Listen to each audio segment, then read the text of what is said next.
peut-être contre Tartaros.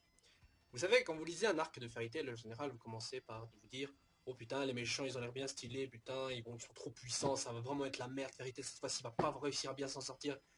Et bon, au final, il y a le Nakama Punch, vous savez, le coup de poing de l'amitié, vous savez, là où il y a le coup de poing de Natsu qui renferme tous les sentiments de ses copains, et qui à chaque fois, on peut se demander, même, comment ça se fait qu'il arrive à les vaincre, alors qu'avant, il s'est démonté, et avec un seul coup de poing, il arrive à les battre. Ça, c'est le pouvoir de l'amitié. Dans cet arc-ci, ce qui me désolerait totalement, c'est qu'on a là le dernier gros méchant potentiel. C'est-à-dire, enfin, je veux dire, c'est les seuls méchants qu'on connaît actuellement qui pourraient offrir une véritable résistance à Fairy Tail. Je parle bien sûr de Tartaros. Je veux dire, après ça, il nous reste Bonzeref, Aknolga, mais je veux dire, un groupe de méchants bien stylés, je pense que c'est les derniers qu'on connaît actuellement qui puissent pouvoir offrir de la résistance. Et je trouverais ça dommage qu'on les expédie avec des Nakama Punch et la force de la militaire. Non, franchement, j'ai pas envie que ça se produise comme ça. J'ai envie qu'il y ait des pertes, et visiblement c'est ce qu'il y a, parce que le seul truc pour l'instant qui fait que cet arc-ci se démarque bien des autres, c'est concernant les morts, parce que là au niveau du conseil, ils sont quasiment tous morts, à part de Rambal, peut-être 2-3 couillons, mais voilà, ils sont tous morts, et ça, les morts, on en a pas eu depuis longtemps, depuis très longtemps. Je crois que la dernière mort possible, la dernière mort qui s'est réalisée, c'était celle de éventuellement Zancro par Zeref, mais je veux dire qu'un méchant tue un gentil, ça c'est pas arrivé depuis très longtemps. Et c'est pour ça que j'ai vraiment peur. J'aime bien que les arcs commencent bien et restent comme ça, parce que le problème de Fairy Tail, c'est que les arcs commencent bien et sont très prometteurs, tout ce que vous voulez, mais après on a, je sais pas, on a, comment dire, on a, il y a un problème. Il y a un véritable problème, ça finit toujours mal, et après on est totalement déçu de ce qui se passe, et même moi je comprends pas, pourquoi l'auteur fait ça. Bon, ça c'était un petit point. Donc concernant ce chapitre aussi, bah, tout va bien, hein. Franchement, c'est dans la continuité des précédents. Je pense qu'on est dans l'optique où Mashima veut nous montrer que les membres du Kukimon, c'est pas des couillons, ils sont sérieux avec ce qu'ils font, ils savent ce qu'ils font et obtiennent ce qu'ils veulent. Et là, arriver à vouloir tuer même les anciens membres du conseil, donc là on parle de Yajima-san, le mec qui a quitté donc le conseil quand suite à l'arc donc catastrophique pour l'histoire, hein, pas en soi, de la Tour du Paradis, qui est un bon arc, hein, mais je dis catastrophique dans le sens où les conséquences ont été la reconstruction du conseil, c'est ça que je veux dire. Donc il avait quitté, et là on le revoit vite fait, on l'a revu de temps en temps, comme commentateur de Grand Jeu Magique, dans l'animé on l'avait aussi revu vite fait.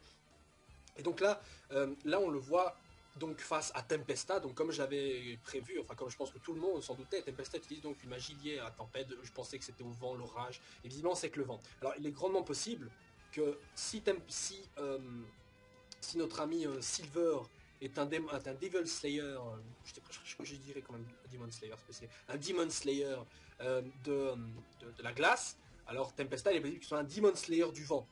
Et comme je l'avais dit qu'il y avait donc trois types, il y avait les Dragon Slayer, les God Slayer et les Demon Slayer, s'il y avait un autre Demon Slayer, alors ma théorie tiendrait la route, comme quoi effectivement ils sont voués à devoir tuer des démons. Maintenant, je vois mal évidemment les Demon Slayer comme quoi, qui font partie de Tartaros, se retourner contre Zien, leur maître. Enfin, quoi qu'il en soit, il est possible que, vu comment se présentent les choses, que Silver trahisse les membres du Kukimon, parce que c'est le seul membre qui a l'air bien sympathique, je trouve, qui se rapproche presque d'un Azuma qui lui, de Grimar Heart, qui trouvait plutôt respectable, les membres de Fairy Tail, tout ça, qui était même, disons, loyal, enfin, respectable comme un bon guerrier qui tient ses promesses, alors qu'on a vraiment les méchants qui s'en foutraient, quoi, qui, voilà, quoi, je veux dire, il a permis à Erza de conserver sa magie juste pour lui laisser une chance de pouvoir sauver ses copains. Et là, je sais pas si Silver se présente de la même manière, mais en tout cas, il a des traits plus humains que démons pour l'instant. Enfin, vraiment, il a son humaine, mais je veux dire, il se comporte comme quelqu'un de plus sympathique, voilà. Donc s'il devait y avoir un traître, ce serait bien Silver.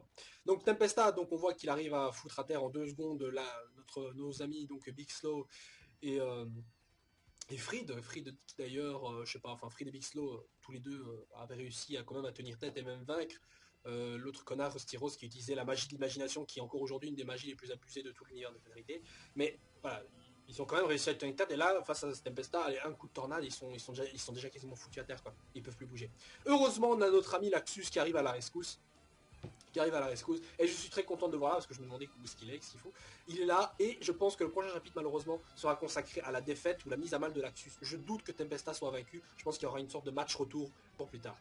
Ce que j'espère, parce que si Laxus commence à vaincre Tempesta déjà maintenant, enfin je comprendrai d'une part parce que Laxus c'est pas non plus n'importe qui, mais aussi pour nous dire que peut-être les membres de Kukimon seront défaits un à un dans chacune, je veux dire séparément, je veux dire c'est pas une grosse bataille genre Horation Says en entier contre Fairy Tail ou quoi, non ce sera vraiment genre, ils sont beaucoup les membres de Kukimon, donc je doute que dans un seul arc on va vraiment avoir des batailles généralisées, il est possible que certains d'entre eux meurent avant que ça arrive, je pense que vers la fin on gardera Silver certainement, Kyoka et deux autres couillons. Dans tous les cas, concernant les membres du Kukimon qu'on a vu réunis, ils ont chacun leur personnalité propre. Je veux dire, ils sont pas tous des connards ou respectables comme l'était, enfin, ou respectables ouais, comme Silver. Non, ils sont tous un peu. Il y en a un, évidemment qui est toujours fan de combat, l'autre un peu taré, qui est Jackal, qui correspond sûrement et qui correspond même très souvent au caractère d'un adversaire à Natsu comme l'a été Zankro. Enfin, on remarque direct ça. Je veux dire, l'explosion, chaleur, feu, voilà, ça se rapproche un peu du répertoire de combat que Natsu affronte assez souvent. Euh, Concernant les autres, bah, je veux dire, voilà, il y a la femme qui effectivement n'était pas Minerva, parce que certains disaient et pensaient que c'était Minerva, mais c'est pas du tout elle. Je veux dire, c'était assez clair maintenant dans la confirmation. On les retrouve aussi devant un hôtel consacré à Zeref. D'ailleurs, ils disent notre maître Zeref, tout cela est pour le bien de notre maître Zeref. Certains diront alors peut-être que, ah mais quoi, Zien de ces Zeref? Non, pas du tout. Ils disent maître Zeref dans le sens où c'est le grand maître des mages noirs, enfin, le représentant, comme ça que je veux dire. De la même manière que dans Naruto, Kakashi et quasiment tous les membres du village considérer Jiraiya comme maître Jiraiya. Vous voyez, c'est ça que je veux dire. Considérer comme un maître parce que c'est un peu l'aîné, le big boss. Quoi. Enfin, le gars plus puissant.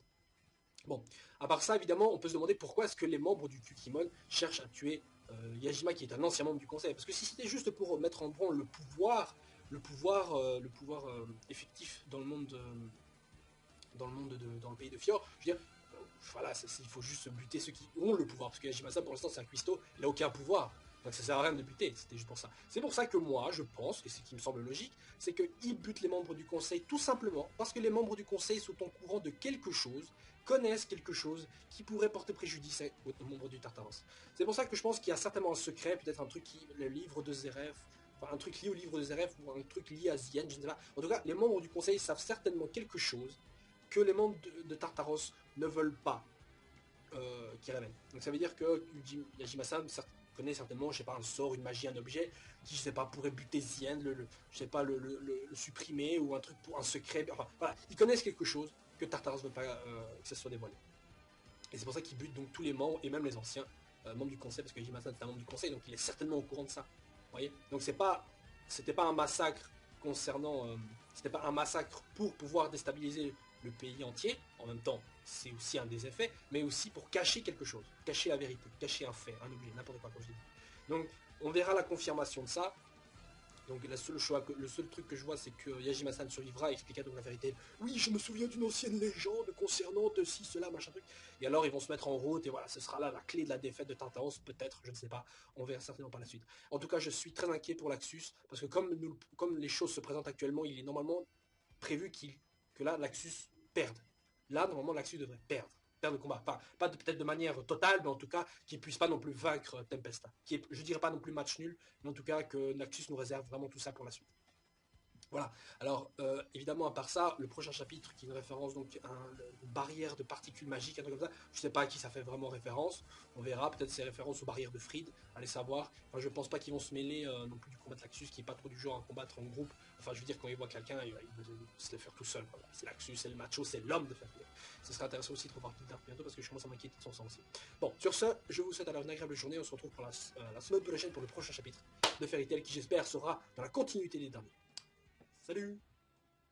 Zou